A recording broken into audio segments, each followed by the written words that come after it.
So I grew up without a father. I was a very emotional kid from a young age, full of rage and anger. I had no direction in life and did not have a father figure that was able to guide me on what is right and wrong as a young man. As a young child, I experienced a lot of emotional traumas from seeing my parents fighting. These things stayed with me deeply rooted for a very long time. The reason why I'm sharing this with you is because I want to share 3 crucial life experiences I learned that I wish someone was able to guide me on as a young man, and why you should not be striving for this so-called high-value man that you see everywhere on social media, but to be a man of true nature.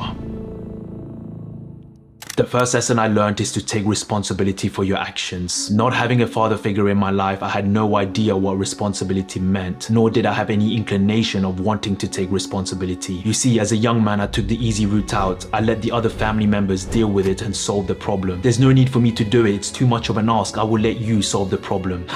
Gosh, if I was to see my young self right now, how I would tell him off. I did not have my father telling me, come here, I'm going to include you in this so you understand how to solve this problem. You're not taking a back seat. You need to learn and experience this so you know what to do if a problem like this happens again in the future. I did not have someone who would be pushing me out of my comfort zone so I can improve and grow as a young man. But at the same time, understanding that taking responsibility is part of being a man. It was when I moved out of home to go on my own journey that I really understood what responsibility meant. I had to learn how to pay the bills, managing a business that was starting from zero, managing money, not to mention dealing with the many stresses of starting a business and making it profitable. Everything rested on my shoulders, and if I did not perform, it all comes back to me. I can't blame it on anyone else. In hindsight, looking back at that journey, I am very grateful that I went through it. It allowed me to understand and appreciate how serious and difficult life can be, and that responsibility is part of life. If you want to grow as an individual, if you want to become better, if you want to go to the next level, you have to be open to taking responsibilities. You have to be open to taking on more tasks than you would otherwise. Because if you shy away from that, if you shy away from those tasks that you don't want to do, you are never going to grow as a person, but you are never going to understand the true meaning and the true value of what responsibility is. If you want to take responsibility, you must be willing to do the hard things even on the days you don't feel like doing it. So what could that look like? If you are living at home with your parents, you can contribute towards your household bills so it takes off the financial pressure off them. If something is broken in the house, say a boiler or the washing machine, take the responsibility and say to your mom and dad,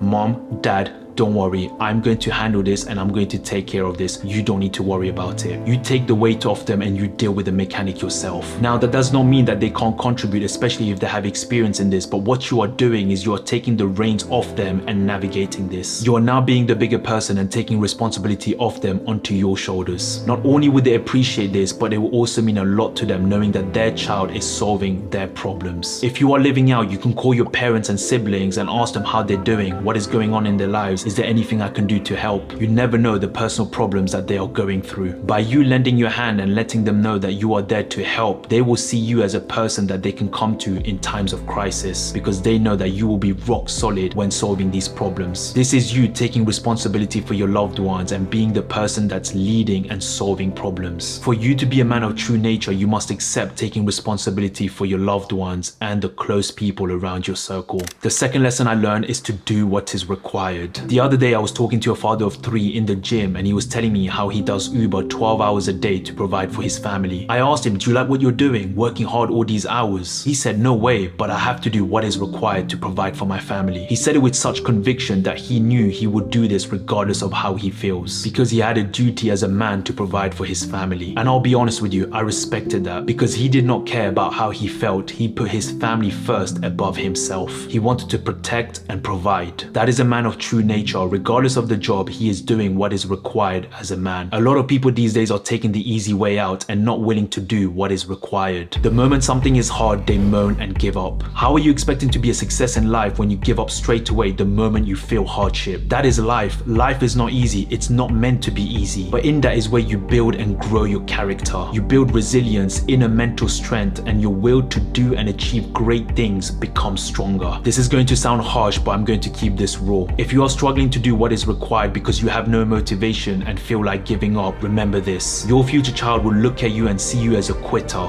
not a leader. And they will follow you in being a quitter because of the behavior traits that you are showcasing to them. Is this what you want for your child? For them to be a quitter of life? I want you to paint this picture in your head. When life hits hard for your child, they've been made redundant at work, had a terrible breakup, and are in financial debt, but they are not equipped in how to tackle and solve these problems. They don't know what to do. The pain is too much for them and they need to numb it. So they resort to excess drinking at a bar alone, doing drugs, sleeping around, wasting their life because they were brought up by you, who is a quitter and does not do what is required. This is now how they solve problems.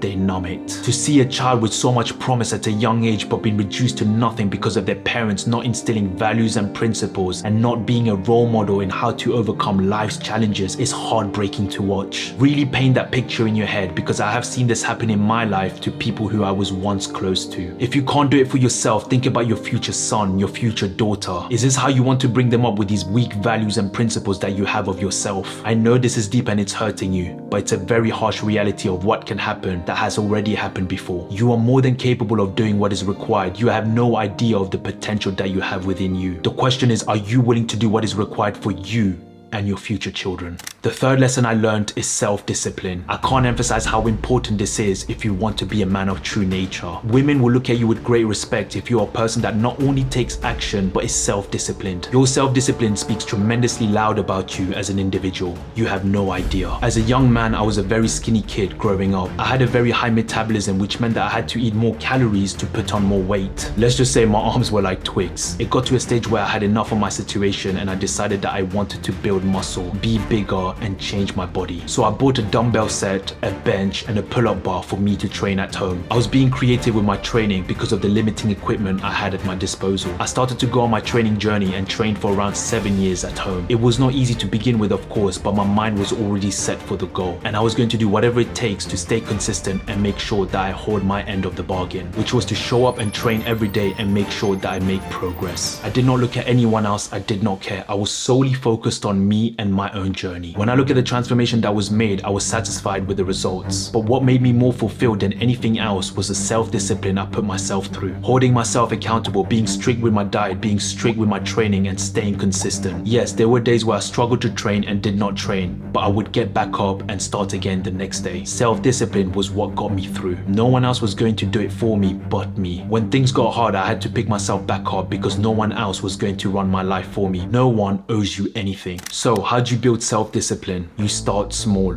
Most overlook the importance of this. You have to understand that most people are not disciplined enough because the thing they are doing is either too hard or it takes too much time and effort for which they do not want to put. By you starting small, not only will it be easier for you to carry on, but you will start building the habit of doing it on a consistent basis. How would this look like? If you want to build your dream body, you start with, I'm going to hit the gym 3 times a week for 30 minutes to begin with. That's it. Nothing too much, nothing over the top. Very small, very simple. Remember, we are trying to build a habit for you to stay consistent, so it can't be too hard to begin with. With food, you're not going to cut all the junk food straight away because you will relapse. Instead, you will slowly start incorporating healthy food into your diet. For example, you will have 1 healthy meal per day, and then once you get used to this, you're going to start introducing 2 healthy meals per day, 3 healthy meals per day, so on, so forth. You are building momentum and not making it so hard on yourself. This will give you the motivation to keep going and stay consistent. What you see as a discipline will come naturally to you because you are now following through what you say you are going to do and you are not backing down. You hold yourself to a high standard. This is how you now live.